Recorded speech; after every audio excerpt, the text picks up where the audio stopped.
In this video, I'm going to talk about one of the most talked about subjects in all of economics.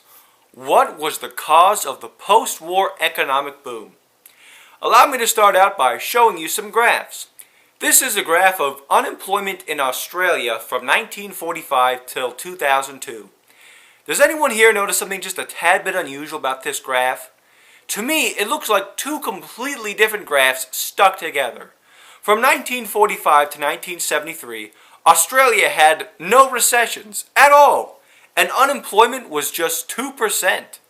Most people I know don't even think this is a possibility. I keep hearing from people that full employment is 4%, and yet Australia had less than that for almost 30 years. But then from 1973 onwards, it's just a totally different story. Unemployment goes above 10% twice, and now Australia has this boom-bust cycle where unemployment goes up and down, something they really didn't have in the 50s and 60s. This is a chart of unemployment in New Zealand over that same time period. As you can see, in the 50s, 60s, and early 70s, New Zealand also had no recessions whatsoever. Small bumps and changes in the unemployment rate, but really around 1 or 2% the whole time.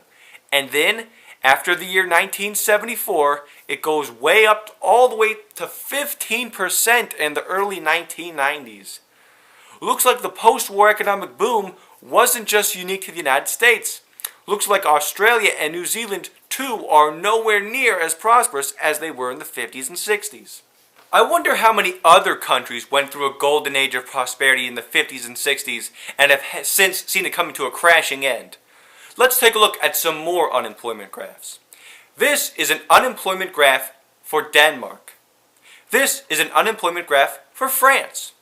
This is an unemployment graph for Belgium. This is an unemployment graph for the UK. This is an unemployment graph for the Netherlands. This is an unemployment graph for Portugal. This is an unemployment graph for Spain. This is an unemployment graph for Switzerland. This is an unemployment graph for West Germany.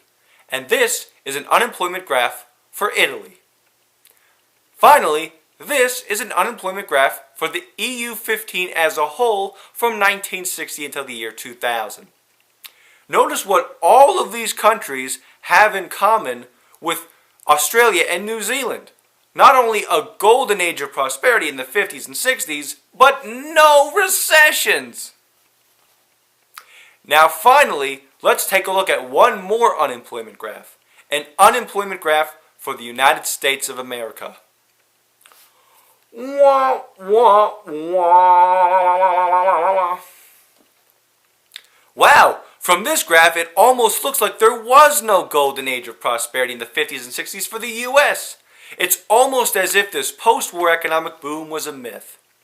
I'm of course being facetious. Of course there was a post-war economic boom in the U.S., but it was considerably worse than other countries during that exact same time period.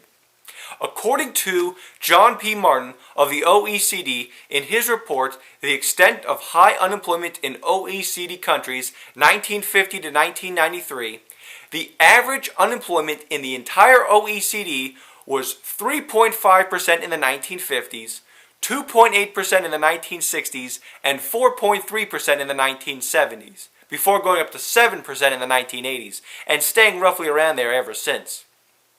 But for the U.S., the unemployment rate was 1 to 2 percentage points higher throughout this entire time period.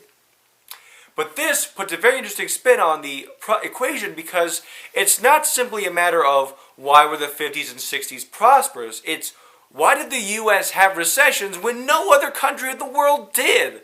And that's not something that can be explained by looking at tax rates or whatever the heck it is that people usually do. What makes the time period of 1945 to 1973 different from the time period afterwards is not labor unions, it's not taxes, it's not regulations. It's the exchange rates. Allow me to read to you a little bit about the history of exchange rates over the last 60 years. Exchange rates between currencies have been highly unstable since the collapse of the Bretton Woods system of fixed exchange rates, which lasted from 1946 to 1973. Under the Bretton Woods system, exchange rates were fixed at levels determined by governments.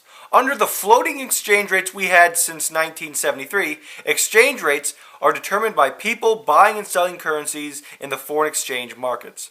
Instability of floating exchange rates has surprised and disappointed many economists and businessmen who had not expected them to create so much uncertainty. The instability of exchange rates in the 70s and 80s would not have surprised the founders of the Bretton Woods system, who had a deep mistrust of financial markets. The previous experience with floating exchange rates in the 1920s and 1930s had been marked by massive instability.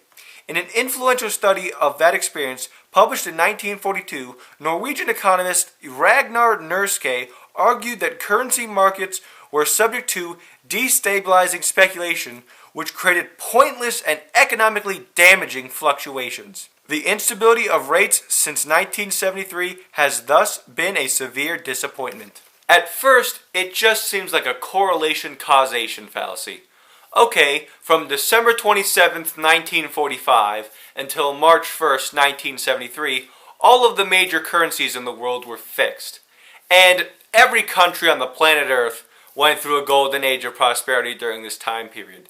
But other than the fact that they just overlap, what's the correlation? Why would fixing exchange rates lead to prosperity? Well, the overwhelming answer is stability. It has led to an unprecedented amount of stability in the world.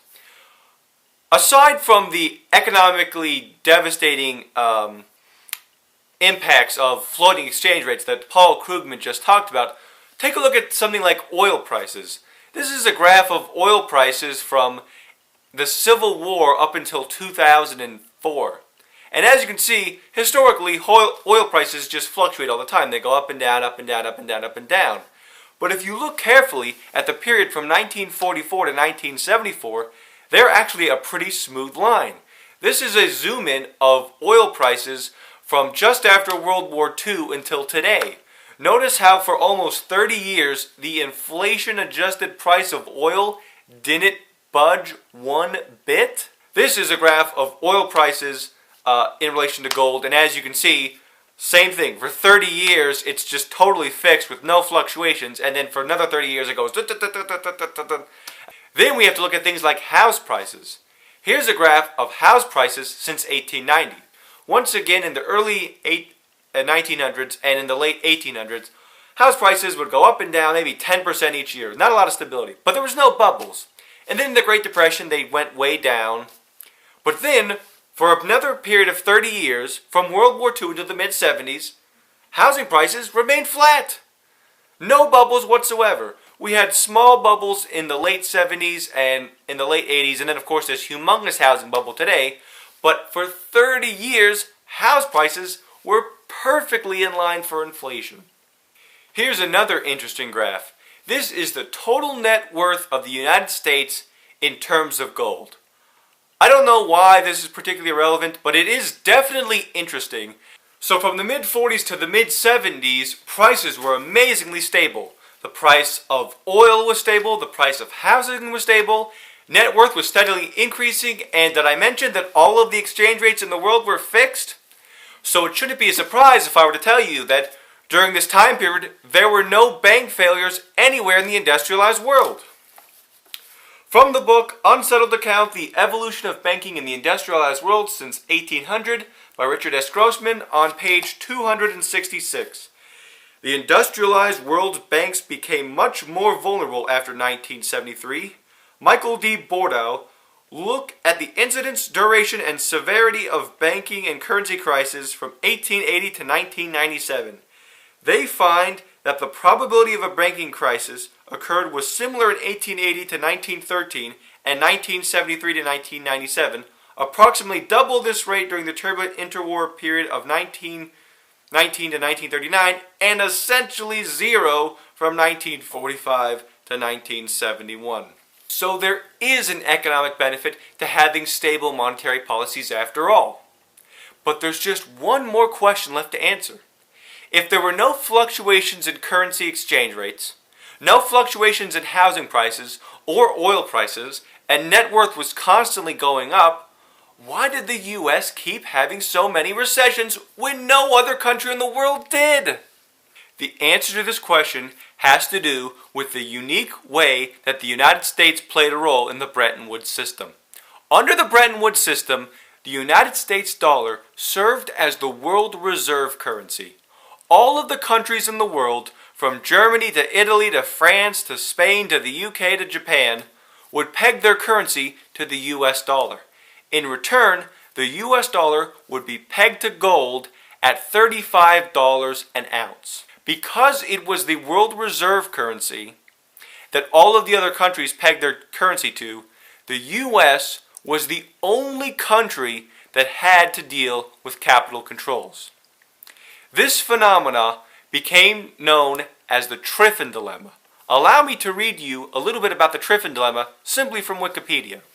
Due to money flowing out of the country through the Marshall Plan, U.S. military budget, and Americans buying foreign goods, the number of U.S. dollars in circulation began to exceed the amount of gold backing them up in 1959. By the autumn of 1960, an ounce of gold could be exchanged for $40 in London, even though the price in the U.S. was $35. The difference showed that investors knew the dollar was overvalued and time was running out. There was a solution to the Triffin dilemma for the U.S. Reduce the number of dollars in circulation by cutting the deficit and raising interest rates to attract dollars back into the country. Some economists believe both tactics, however, would drag the U.S. economy into recession. In August 1971, President Richard Nixon acknowledged the demise of the Bretton Woods system. He announced the dollar would no longer be exchanged for gold, which soon became known as the Nixon shock. The gold window was closed. In order to maintain the Bretton Woods system, the U.S. had to do two things. 1. Run a balance of payments current account deficit to provide liquidity for the conversion of gold into U.S. dollars. With more U.S. dollars in the system, the citizens began to speculate, thinking that the U.S. dollar was overvalued.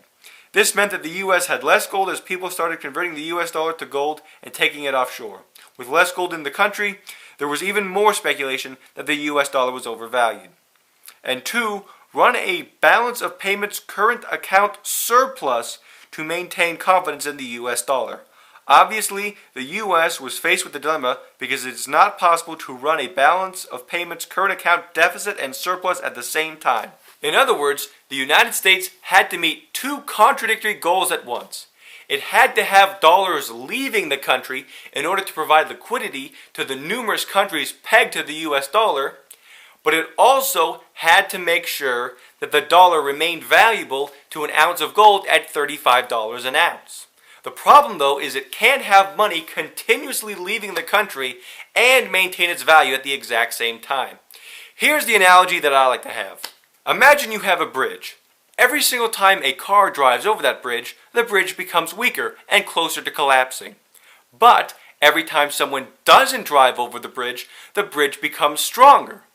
So the bridge is sustainable as long as people don't continuously drive over it. But that's the whole purpose of having a bridge in the first place. So people drive over the bridge, and then every once in a while they just have to stop. This is the U.S. dollar's role in the Bretton Woods system. Have money constantly flow out of the system to provide liquidity to all these other countries, but every once in a while, in order to maintain that peg at $35 an ounce, they had to spike interest rates so that the dollar wouldn't become too overvalued. That is why the U.S. constantly had recessions throughout the 50s and 60s. It wasn't caused by change in oil prices or house prices or a collapse of the stock market or anything like that. It was simply a matter of to get money back into the country, to tighten up credit, to maintain the Bretton Woods system. That is overwhelming proof that the Bretton Woods system was the cause of the post-war prosperity.